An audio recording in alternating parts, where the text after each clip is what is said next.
Hello everyone, I'm Leela Prabhukar and I'm from the Bodhi Academy. Today we'll continue with the lesson um, that is employment, growth, informalization and other issues. Okay, so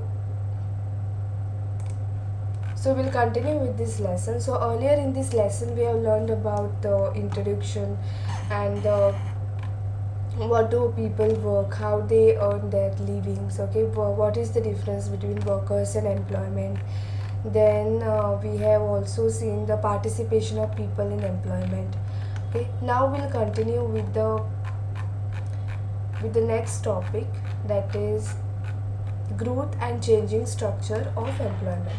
Okay,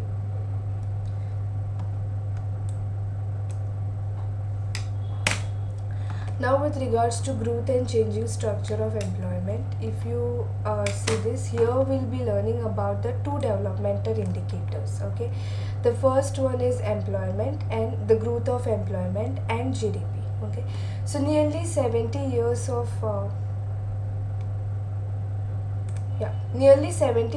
planned development have been aimed at expansion of economy through increase in national income and the employment. So during the period of 1950 to 2010, GDP, that is the gross domestic product, has widely increased. Okay, of India, it grew positively, we can say, and it was higher than the employment growth. So there was always fluctuation in the growth of GDP. So during this period of time, employment grew at the rate of not more than 2%. So if you see the chart 6.3, here, growth of employment and gross domestic product 1951 to 2012. So GDP and employment. So this is the period for which comparable and authentic data are available.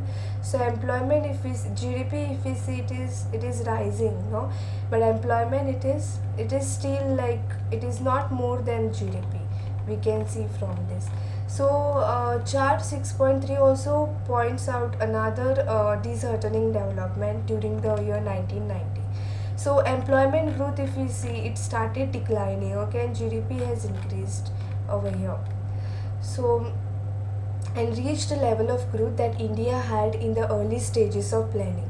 So during this year, we also find a widening gap between the growth and the employment. So this means that in the Indian economy, without generating employment, we have been able to produce more goods and services. Then the scholars refers to this phenomenon as jobless growth. Then so far we have seen the employment has grown in comparison to GDP. Now it is necessary to know how the growth pattern of employment and GDP affected different sections of workforce. So from this we'll be able to understand what type of different employment are being generated in our economy. So we'll have to see the two indicators, that is the employment of people in various industries and their status. So we know that India is a agrarian nation wherein everyone, they are dependent on agriculture. So a major section of population, they lives in the rural area and is dependent on agriculture as their main livelihood. So developmental strategies in many countries, including India, have aimed at reducing the proportion of people depending on agriculture. Then distribution of workforce by industrial sectors. This shows a substantial shift from farm work to non-farm work. Okay. Then in 1972 to 73, about 74% of workforce, they were engaged in the primary sector, and in 2011-12 this proportion has declined to about 50%. Okay, the secondary and service sectors, they are showing promising future for the Indian workforce. Then the distribution of workforce in different status indicates that over the last 5 decades, that is from 1972 to 2018, people have moved from self-employment and regular salaried employment to casual wage work. At the self-employment, it continues to be the major employment provider. So if you see this, the scholars call the process of moving from self-employment and regular salaried employment to casual wage work noticed during the year 1972 to 1994 as causalization of workforce. So if we see this trends in employment pattern, okay, 1972 to 1973, and then if we compare 2017-18, and if we see the primary, secondary and services, then primary services were more. People were majorly rural section of people, they were dependent on agriculture as compared to the service sector and the secondary sector. But now if you see, it is still the same, like in the 2017-18 service sector, it has little bit increased than the secondary sector. Then if we see the status self-employed in the year, if you compare 1972, it was 61.4, and regular salaried employees 15.4, and wage laborers were 23.2. Okay, so this were the ratio. Self-employed were more, but now it's still the same. It's 52 as compared to the regular salaried employees and casual wage workers in the year 17-18. Now, uh, so during this time we can also notice the 2017 to 18 period, a moderate rise in the share of regular salaried employees. Okay, then we'll move to the next, informalization of Indian workforce. So in the previous sections we have learned that the proportion of hired work jobs working for the others have been increasing. One of the objectives of development planning in India since India's independence has been to provide decent livelihood to its people. So it has been envisaged that the industrialization strategy will bring surplus workers from agriculture to industry with a better standard of living as in developed countries. Then we have seen in the preceding section that even after 70 years planned development, more than half of the Indian workforce they depend on farming as a major source of livelihood. Okay, then the economics they argue that over the years the quality of employment has been deteriorating. Okay, even after working for more than 10 to 20 years, then and even they are the workers, they do not get maternity benefit or gratuity and pension. So a person working in the private sector, they get a lower salary as compared to the another person doing the same work but in the public sector. Okay, so we may find that a small section of Indian workforce is getting regular income. The government, through its labor laws, enable them to protect their various rights. Okay, and the workers they form their trade unions. Okay, bargains with the employers for better wages and other social security measures. Okay, so to know this, we classify workforce into two categories. Okay, workers in formal and informal sector, which are also referred to as organized and unorganized. So all the public sector establishment and those private sector establishment which employ 10 hired workers or more are called formal sector establishment. Okay, and those who work in such establishment are formal sector workers. So all other enterprises and workers working in those enterprises from the informal sector.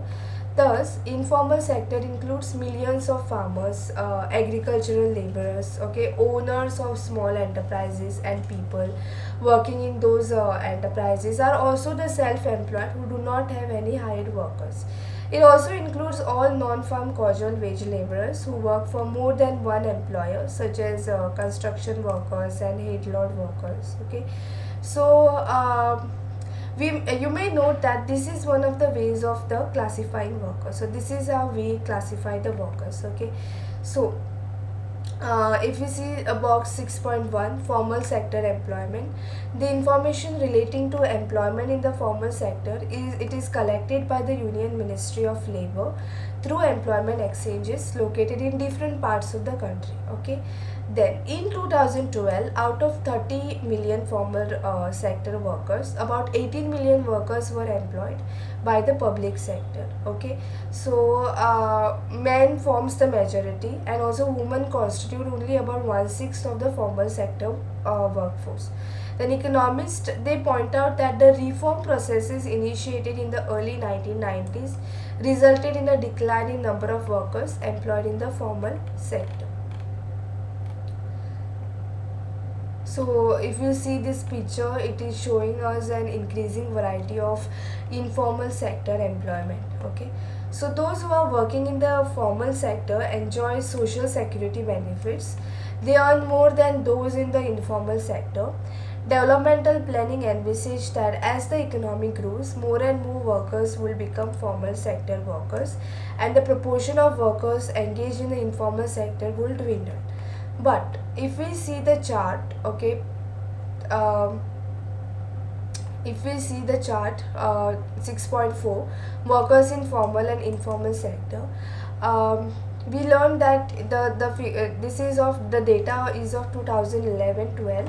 So there were about 473 million workers in India, and there were about 30 million workers in the formal sector. So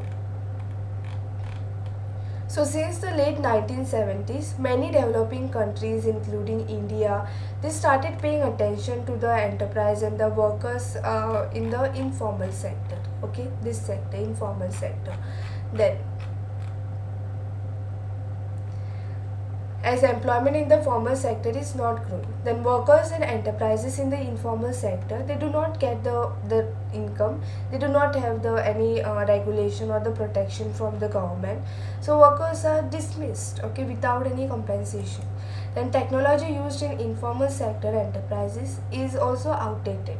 Then they also do not maintain any accounts. Then workers of this sector lives in the slums and are squatters. Okay, of late, owing to the efforts of the International Labour Organization, the Indian government has initiated the modernization of informal sector enterprises and provision of social security measures. Okay. Then, if we see this picture, informalization in Ahmedabad, we can see the change in the balance of power in a house. An unemployed mill worker peeling garlic, whereas his wife has a new job of BD rolling. So, this is what the informal sectors is all about. So, and here the example of Ahmedabad is given. It is a prosperous city with its wealth based on the produce of more than 60 textile mills with a labor force of 1,50,000 workers employed in them. So these workers had over the course of the century acquired a certain degree of income security. They had secure jobs with a living wage. They were covered by social security schemes protecting their health and old age. Okay, they had a strong trade union which not only represented them in disputes but also ran activities for the welfare of workers and their families. So in the early 1980s, textile mill all over the country began to close down. So in some places such as Mumbai, the mill closed rapidly. In Ahmedabad, the process of closure was long drawn out and spread over 10 years. So over this period, approximately over 80,000 permanent workers and 50,000 non-permanent workers, they lost their job, okay, and they were driven to the informal sectors. So the city experienced some recession, economic recession, and some public disturbances, okay, communal riots we can say, and the workers were thrown back from the middle class into the informal sector and into poverty. And there were widespread alcoholism and suicides. Children were withdrawn from schools and they were sent to work. Okay, so this is all happened in this case. Then we'll move to the next part, which is unemployment. So we might have seen people looking for jobs and newspaper. Some look for a job through like friends or relatives. And in many cities we can see that the people are standing in a queue for long hours for interviews. So we might find people standing in some select areas looking for people to employ them for that day's work. Some go to factories and offices and give their biodata. Again, ask whether there is employment exchanges, okay, and register themselves for vacancies notified through employment exchange. So the National Statistical Office, which is previously known as National Sample Survey Organization, This defines unemployment as a situation in which all those who, owing to lack of work, are not working, but either they seek work through employment exchanges, okay, intermediaries or the friends or relatives, or they make an application to the prospective future employers, and they expresses their willingness or the availability of work under the prevailing conditions, okay. So there are variety of ways by which an unemployed person is identified. So economists define unemployed person as one who is not able to get employment of even 1 hour in a half day. So there are three sources of data on unemployment. Reports of Census of India, National Statistical Office, reports of employment and unemployment situation, annual report of periodic labor force survey, Directorate General of Employment and Training data of registration with employment exchanges, okay. So though they provide different estimates of unemployment, they do provide us with the attributes of the unemployed and variety of unemployment prevailing in our country. So we have different types of unemployment in our economy. The situation described in the first paragraph of this section is called unemployment. Okay, economists call unemployment prevailing in Indian farms as disguised unemployment. Okay, now example is, suppose a farmer has 4 acres of land and he actually needs only 2 workers and he himself to carry out the various operations on his farm, but he employs 5 workers, okay, and his family members such as wife and children. This situation is known as disguised unemployment, okay. One study conducted in the late 1950s, this showed about one third of agriculture workers in India as disguised unemployed. So we have noticed that in many urban areas people migrate, okay, they pick up a job and stay there for some period of time and they come back to their home village during a rainy season, okay. So this is seasonal employment, okay. So this is because work in agriculture is seasonal, okay. There are no employment opportunities in the village for all the months in the year. So when there is no work to do on farm, people go to urban areas and they look for a job opportunities, okay. Then the next is government and employment generation. So we may recall about the Mahatma Gandhi National Rural Employment Guarantee Act of 2005, okay, Manrega, and it promises 100 days employment for the rural household, to all the rural household, and they pay out daily wages. Okay, the scheme based on this act is one of the many measures the government has implemented to generate employment for those who are in need of jobs in rural areas. Okay. Um, then, since independence, the union and state government have played an important role in generating employment or creating opportunities for employment generation. Their efforts can be broadly categorized into two, direct and indirect. So, in the first category, we have seen the government employs people in various departments for administration work. Then it also runs the industries, hotel, transport companies, okay, and hence provides employment directly to the workers. So when the output of goods and services from government enterprises increases, then the private enterprises such which receive raw material for government enterprises, they will also raise their output and hence increase the number of employment opportunities in the economy. Okay. Example, when a government owned steel company increases its output, it will result in the direct increase in the employment. Okay. So whenever a private company which purchases steel from it, they are also going to increase their output and thus employment. So this is the indirect generation of employment opportunities by the government. So many programs that the government implemented aimed at elevating poverty. Okay, the government tried to eliminate the poverty through employment generation. So they are also known as employment generation program. All these programs aim at providing not only employment but the services also, such as primary health, primary education, rural drinking, water, nutrition, assistance for people to buy income and employment generating assets, development of community asset by generating wage employment, okay, construction of houses and sanitation, assistance for constructing houses, laying of rural roads, development of wasteland, degraded lands, all these things. Then Conclusion: there has been a change in the structure of workforce in India, and newly emerging jobs are found mostly in the service sector. And the service sector, it has expanded. Okay, the advent of high technology now frequently permit a highly competitive existence for efficient, small scale, and often individual enterprises or specialist workers side by side with the multinational. So, outsourcing of work is becoming a common practice. It means that a big firm find it profitable to close down some of its specialist departments. Okay, for example, legal or computer programming or customer service sections, and hand over a large number of small piecemeal jobs to very small enterprises or specialist individuals, sometimes situated even in other countries. The traditional notion of the modern factory or office, as a result, has been altered in such a manner that for many the home is becoming the workplace. Then all of this change has not gone in the favor of the individual worker. The nature of employment has become more informal with only limited availability of social security measures to the workers. So this is in the last few decades also there has been a rapid growth in the gross domestic product, but without a simultaneous increase in employment opportunity. So this has forced the government to take the various initiatives, and they try to generate the employment opportunities, particularly in the rural areas.